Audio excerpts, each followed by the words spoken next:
Hello, ladies and gents. Welcome to episode 16 of the Deu Awuok Show, where it is my job to interview professional and collegiate soccer players about their life journeys around the beautiful game. On this episode, I speak with Filippo Tamburini, a former soccer player for both Canisius University and Rhode Island University. Amongst other things, we talk about his experience getting called up to the U16 Italian National Team, his experience at both Canisius University and Rhode Island, where he led the team to both a regular A10 championship as well as the playoff championship, and was named to the conference first team for both of those leagues. And we talk about his experience with COVID and the impact that had on his dreams to become a professional soccer player. Filippo's story is one of overcoming many of life's unfortunate obstacles, and I really enjoyed this conversation with a good friend, and hope you do too. Filippo, my guy, man, thanks for joining me. Welcome to the show. Thank you for having me, bro. How are you? I'm doing great, man. It's nice to see you. Before we get into the podcast, I want to congratulate you for recently graduating with your master's degree. So congrats there, and tell us a little bit about what that experience was like for you. Thank you so much. It was a long way, but it was very satisfying to finally end my academic career that I actually started in the US, and we are going to talk about it, my story. And yes, now I'm already working. I was working also while I was studying in a big company here close to where I live in Rimini, and I'm very glad to start working in sustainability field. So Nice, that's amazing, yeah. man. Before we get into the soccer and your life around soccer, let's do a little introduction, right? So tell us your full name, where you're from, and an interesting fact about you. My name is Filippo Tamburini. I'm from Rimini, Italy. An interesting fact about me, maybe it's that I grew up literally playing soccer in my neighbor with my friends because I'm living in a condo and there are many families here. So we used to play soccer every day, every minute of our life, and we are still in touch with all of these friends. So that's very interesting to me. That's amazing, bro. And yeah, talking about soccer, and playing in Rimini for me personally, I had the privilege of being able to visit Rimini last year, and I got to see the beautiful city, and I had the pleasure of you showing me around. For those that are not familiar with the city, talk to us about Rimini, what it was like growing up there and playing soccer. I mean, Rimini, it's a small city compared to like U.S. size of cities, but it's very nice. I think is well uh, taken care of. It's on the beach, so it's calm. But during the summer, it gets really crowded. And I remember I we had fun when we came here, and it was kind of crowded when we went to the beach. But and now it's getting like more modern than when it used to be. Like when I came to America, it was less modern than it is right now, but and it's getting much better now. But yeah, mm, growing up here, it was again just every family getting together, maybe eating sometimes together. It's nice. That's amazing. You ultimately worked your way up to be able to play for the AC Cesena. I'm not sure if I'm pronouncing that correctly. No, that's correct, bro. They used to play in the top division in Italy football. Talk to us about how the opportunity came about and your experience playing with them. Because I remember, over the span of 2 seasons, you scored 30 goals, which is quite impressive. But talk to us about how the opportunity came about and your experience with them. Yeah, basically it was a transition because I started playing in a small team here, close to where I live in Rimini, but it's a small team. Then I went to play for Rimini, so the actual team of the city. So bigger team was second division back then. So second division in Italy is a very high level. I was in the youth, but still very good level. Then in 2010 basically the team of Rimini went bankrupt. So many young players that were good, among which was also Stefano Sensi, by the way, Hmm. and then he's now playing for Inter Milan, my Wow. team. But yeah, many players went to play for Cesena. Cesena back then in 2010 was in Serie A, So after 1 year, I was growing, so I was like 15, and I used to train also sometimes with the first team. So I was able to train with Syria players, and it was a great experience for me as a young. I have very nice memories of that period, honestly. Yeah, it sounds like it. And you had the exposure, right? Because while you were there, you got called up to the Italian U16 national team, right? Italy is renowned for the football, right? The federation is one of the best in the world. So being able to get called up to that national team is quite the accomplishment. Talk to us about your experience when you first found out about the call up and what it was like playing at the camp. It was amazing. I have great memories of that period. I couldn't believe honestly because I remember that it was around March, April, March. So by the end of the season, because here in Italy we start in August and then we finish around May because then it gets too hot to play. And I remember it was kind of the end of the season, and I couldn't believe because other players of my team were called and I wasn't there in the early periods, but then at the end I got called and it was just amazing. The only thing is was that I had a little injury throughout the season that I was experiencing, so I couldn't fully enjoy that moment. But it was still a great experience just to live the environment that players in the national team, the major national team, could live. So it was also the facilities, the fields was awesome, really really awesome. Yeah, I think I remember from our in our personal conversations, going to that camp injured, but not wanting to tell the coaches because this was a great opportunity and potentially missing out on that camp. Um, I guess did you ever like tell them, or how did that play out while you were there?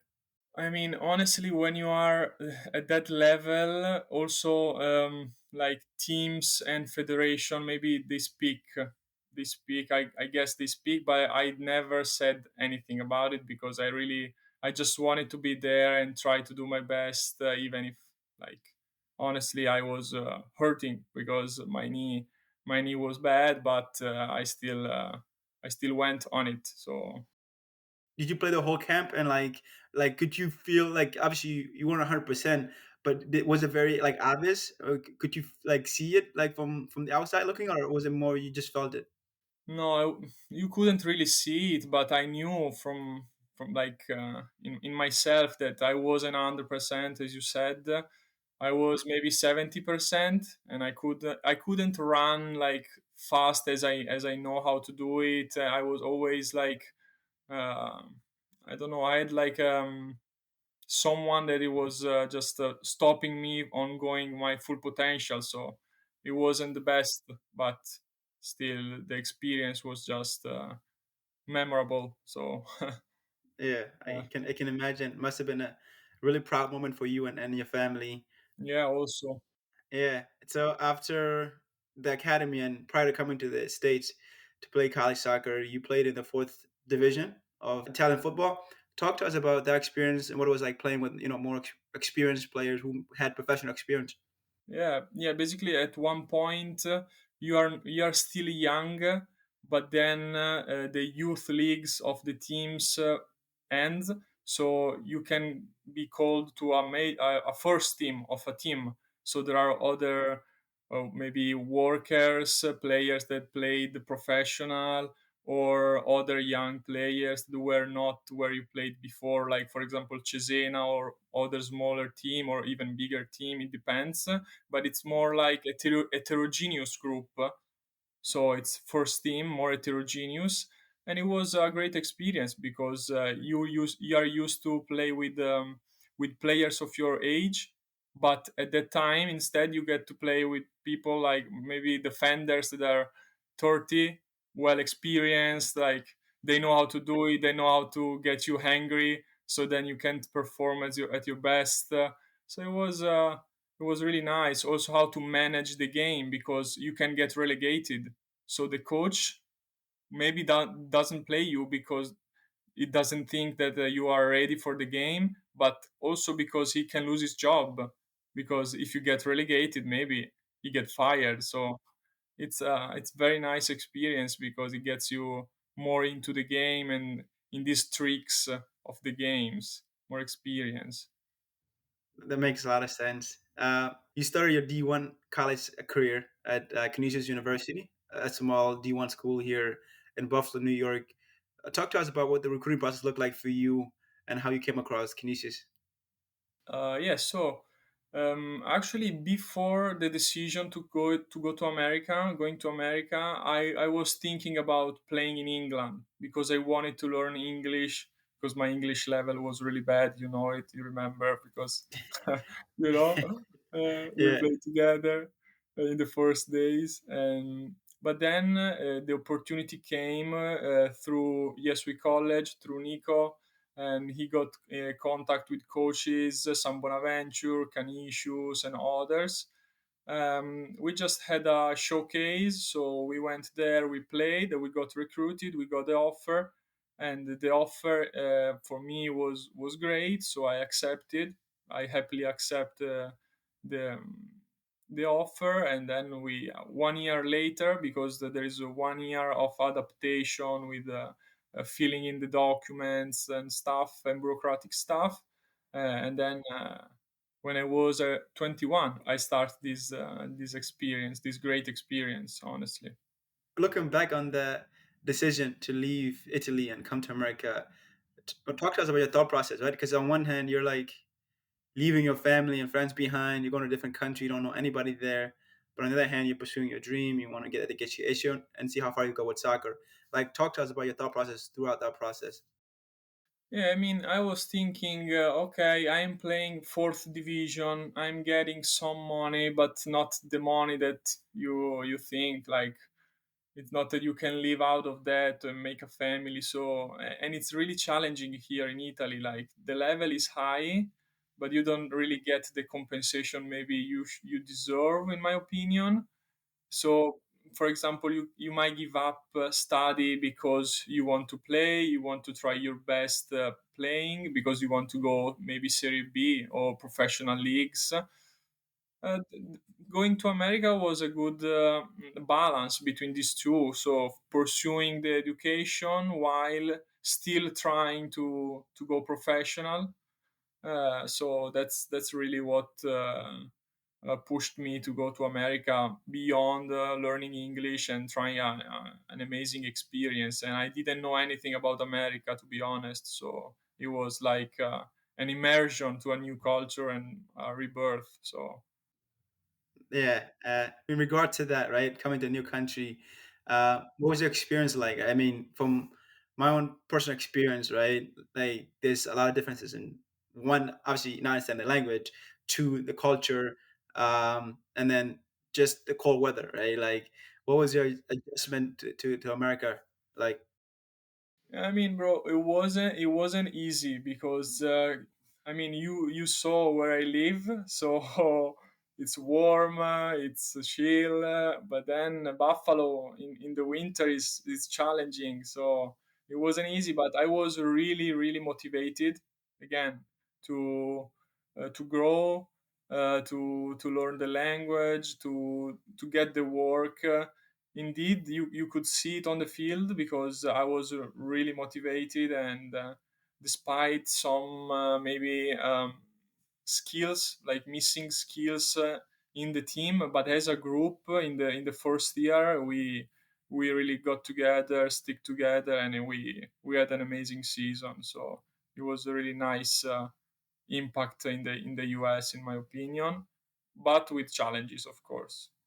I agree there because the first season, despite being thrown into a new team in a new country where you didn't understand most of your teammates, you hit the ground running, right? Because that first season you had one of the best rookie seasons in the country, right? You led the conference in both goals and assists. Were named to the conference all rookie team and all conference first team, and were in the top five in terms of goals in a single season for Canisius.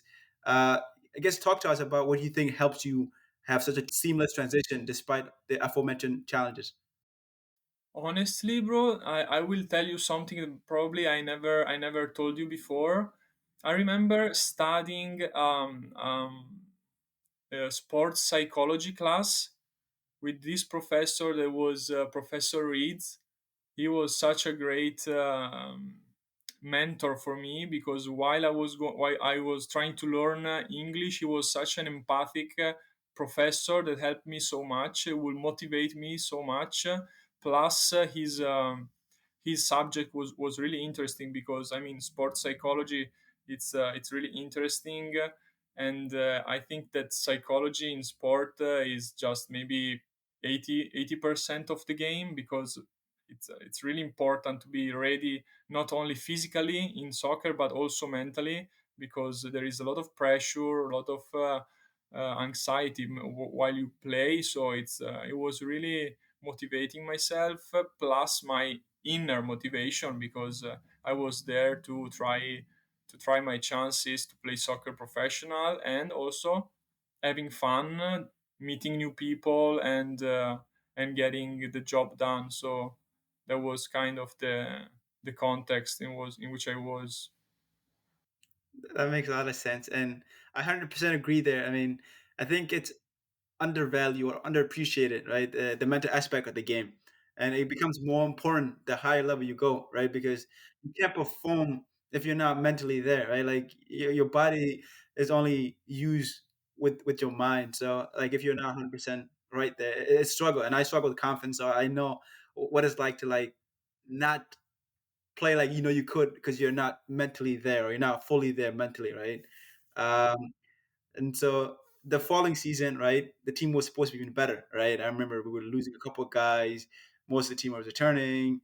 And going to that season, we were actually voted to come first in the conference. And, you know, as you know, we didn't even make the playoffs that season, which is far, far cry from what the expectations were. I guess looking back, what do you think went wrong that season? Honestly, I'm still thinking about it. I don't know if I have an answer because we were really like on paper we were just so good. But on the field, that year we couldn't perform as everyone would expect. I don't know. What do you think? It's I haven't really reflected on it that much, but yeah, it doesn't make sense because I mean, the core of the team was coming back, right? We had just gone 12, 4-4, made it to the conference semifinals. Um, and we should have, we like on paper were the better team. I think, I don't know how deep I want to get into these things, but I think they were, they're like, there were things within the team, right? And there was also things with people not seeing eye to eye with the coaching staff. There was a lot of different things that went wrong, and I think there was maybe there was some circles within the team, right? Like there's different nationalities and stuff. So that was one aspect of it. There's people maybe not seeing eye to eye on the coaching and his tactics. There was, I think, loss of confidence, right? Because that first season, dude, every time that first game, right? I don't know if you remember, we were down like 2-3-0 at halftime. 3-0. I remember. We came back and won in like the last minute, right? Yeah, the craziest game of my life, probably. We had that belief, right? And then we had another big game like that, I think against Rutgers, where we were down 10 men or something. We won overtime. Like that season, we had the belief, and we knew like we could be down. It didn't matter. We would come back.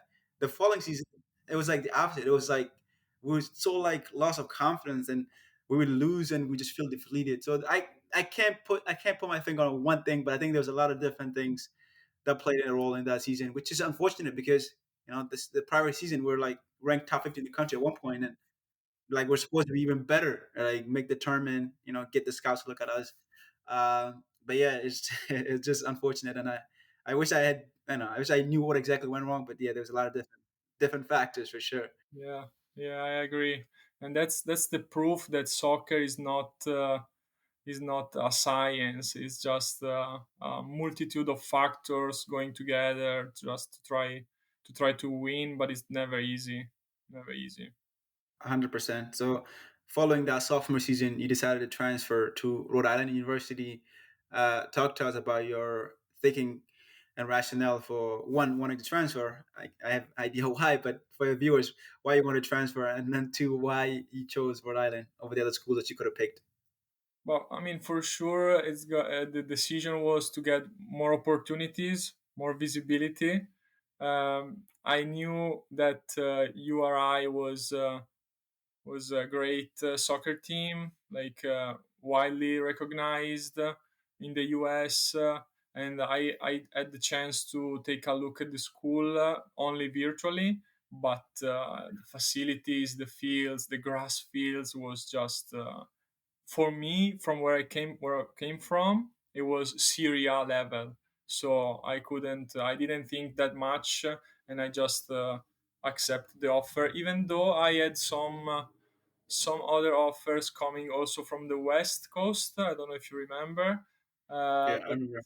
yeah, but at the end I just decided to remain where I was also maybe more comfortable, like staying in the east, being closer to where I've been the previous 2 years. Didn't want to change that much, so just staying in URI. But it was, I think, the best decision of my life because I really enjoyed there, the campus, and the soccer, because we also won the league. So nice memories. That decision to join Rhode Island paid off tremendously for you because, again, you hit the ground running that season. You scored 9 goals, provide 4 assists in 10 games. You guys won the league. You won the championship playoffs. You led the team into a deep run in the NCAA national tournament. You were named to the conference first team. Like, for someone to do all of that in the first season is impressive and great to think about. But talk to us about that first season and what it was like and what helped you with that adjustment. Again, the motivation came back because I was really motivated. I couldn't wait to win something in America because with Canisius, yes, we had a great first season, but it seemed that it ended there. So I really wanted to show my full potential. I was really fit because I was getting used to the US, that is more physical soccer compared to Italy, that is more tactical stuff. So I was getting used to it. I was ready, and again, the season went really well. The team was amazing. I think the best team I played with in the US, because we were also maybe 10 out of 11, if I don't remember wrong. We were seniors. I mean, no, I was a junior, but many were seniors, so it was a really experienced team again. And we just had an amazing season, great coaching staff. Facilities were helping, because when you have a good facility to train every day, maybe also because as you know, I'm a hard worker when it comes to also soccer, not only study and work, but in general. That's my philosophy. That I think it's like important, because if you can have talent, and we will go to this, but if you don't put the hard work on in, then it just ends there. So Yeah, I completely agree there. Like, talent can only take you so far, especially if you have aspirations to go to the top of the top, right? And you have to be willing to put in the work, and you do that in all the different avenues that you participate in, whether that's academics, that's soccer, and that's something I respect. So, kudos to you there. I guess that following season, right? A few months later, like COVID happened, right, and everything shut down. What do you recall from those early days of COVID, and what was your experience like with COVID? I mean, after that first amazing season, then COVID hit, and it was just I couldn't believe, honestly. Like going back to where I was being called in the national team. I couldn't believe that I was in the national team. I couldn't believe that COVID hit in my senior year. There was supposed to be the perfect platform to go to, then maybe professional leagues, and it was just confusion, and we didn't know what to do. Season got cancelled. Just It ended with something wrong, honestly. But there are some events that you can't control, and you can just adjust, and from there, I mean, I didn't play the season, and I decide to not use the extra year, because again, I was deciding what to do with my life, and then I just wanted to do this environmental master degree, that it was supposed to be 2 years, so I just got back here in Italy.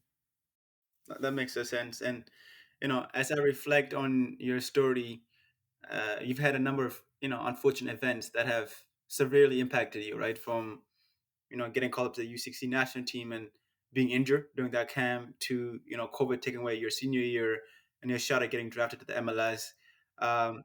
These things are major events in your life, and when went the wrong way for you, unfortunately. And it can be quite easy, right, to like dwell on those things and to wonder what if that, and become almost paralyzed, right? Like thinking about what could have been. But that's not the way to go. And as I'm sure the way you live your life, you realize that. What do you think has helped you overcome those challenges and allowed you to move forward? Because it's very easy to dwell on the past and what could have been, even though that's not the right approach, because it just paralyzes you and stops you from focusing on the future, the one aspect of your life that you have some control over. What do you think has helped you, overcome these challenges and allowed you to move forward with your life? For sure, I think study helped me a lot, because it was again the plan B. So I was, even if I couldn't reach my dream, achieve my dream, I was still getting more and more curious about what I was studying, and to get to know more, get more knowledge. So that helped me a lot to have another point of view. And despite this unfortunate event that can happen in everyone's life, but you have to um, to embrace to face what life gives you. So it's just how you approach the things that happen to you that makes a difference. So I think that keep on working and studying, and trying to find a new way to be happy. That's the real challenge, and I think I found it, because in my opinion, I'm in the sustainability field now. I feel that I have a purpose. So in the work, because now I'm no longer playing, because I just want to focus on other parts of my life. But still, I will never forget the the memories and the happy moments that only soccer can give you. Only soccer. And I absolutely agree with you there, and I'm on the same mindset. I think some people are like, well, if you're gonna pursue something, just laser focus on that and like cut everything else out. Which I think there's some value in that, right? You want some focus and you want some consistency, but as you know, life happens, right? Like you did everything you could soccer wise, right? You worked hard, you made the right decisions, and then COVID happened, and then injury happened. And had you just focused on soccer and now also prioritize your academics and a plan B, you would have been in a worse situation than you are now, right? And so I'm of the same camp of like, obviously, if you have a major goal that you want to focus on, put maybe 89% of your effort towards that, but also have something on the side that, like, in case a plan A doesn't go according to plan, you have something to fall back on, because life happens and you can't control everything, especially when it comes to things like professional sports, right? Exactly. I couldn't agree more. And of course, in the process of doing those things, you still learn discipline, being on time, so many things, so many things. It's the process that matters. So, Exactly. There's value in that journey, right? Like I'm sure not everything went according to plan, but you met some great people, you made some memories. You can look back on those and you learn things that you can apply to your regular job now, right? About working hard, being consistent, being resilient when things go bad. And those are just general life lessons. That's the thing I love about soccer and sports generally, is like the lessons you learn in this capacity you can apply to your everyday life. And it looks like you're doing that. As we kind of wrap up this part of the segment, as you look back over your soccer journey, what would you say has been the highlight so far? Again, 15 years old, the best thing, playing with players that were on Serie A. So that's a memory that I will never forget. But it's also gave me the opportunity to visit the US, living there. Soccer gave me life, gave me really happiness through my life. So again, I started when I was 5 years old here with my friends. So for me, soccer is just happiness. On the flip side, what would you say has been the low light, like the worst moment of your soccer career so far? The worst, uh, maybe when I realized that I couldn't really try to go professional. That's also my regret, because I wish I could have at least tried, maybe also going USL, or having that last step to go professional and try my chances. You never know. That's maybe the only regret, but you can't do everything in your life. So Fair, fair. Um, as we touched on earlier, right? Like these lessons that you learn, through sports, can be applicable to life in general. What advice do you have for young soccer players or people in general looking to improve their lives and improve their situations?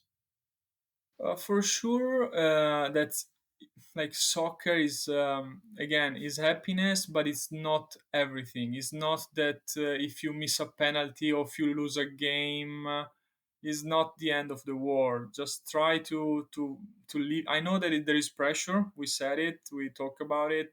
But again, try to leave it as like enjoy the journey, enjoy the process, trust the process, and again, try to get the life lessons that can give you the lifelong friendship that you can make. The good value of sport is that, in my opinion, staying in a group, so developing teamwork skills, communicating well. There are so many aspects that maybe are undervalued, as we said, but they are really important in life in general. So for young, I would say just live it, enjoy it, and have fun. Absolutely agreed there, and super insightful advice. And to your point, man, like yourself, like my soccer college journey didn't go as I hoped, right? And I'm happy I had that experience because I met people like you. I made some memories. I've learned a lot, right, about taking accountability, about being disciplined, about other things that I can apply to my everyday life now, right? So while not ideal, right, similar to your case, there's lessons you can take away from that. And one of those things I'm really happy about was meeting you and getting to know you, right? Because you're, one of the nicest people I know, one of the most humble, like hardworking people I know, and I'm happy I got to meet you playing this sport. Thank you, bro. Same for me. I mean, it was also for me the same. Like, imagine being like an Italian guy that goes to America and meets people from, I mean, like you, but also from any type, any kind, any part of the world. So it was just amazing, and every day I would wake up and think about, oh, what I'm gonna learn today, or what I'm gonna experience today, that is gonna be, it was gonna enrich my life for my entire life. So not just about soccer, but in any field comprehensively. So it was just awesome. I'm glad to hear, man, and I hope to see you again soon. You got to come visit Boston. Now I was just in Rimini, so it's your turn to come to the States. Yeah, this time is my turn. So I'll come as soon as I can with work. So we will see you very soon. Of course, yeah. We're gonna switch to the last segment of the podcast, actually, where I have some rapid fire questions, and then I'll let you go. But for the first question, what would you say is the best player you played with? Stefano Sensi now is playing in Serie A with Inter Milan. I had the chance to play with him just few games, because he's 1 year older than me. But it was just pure talent. On the flip side, best player you ever played against?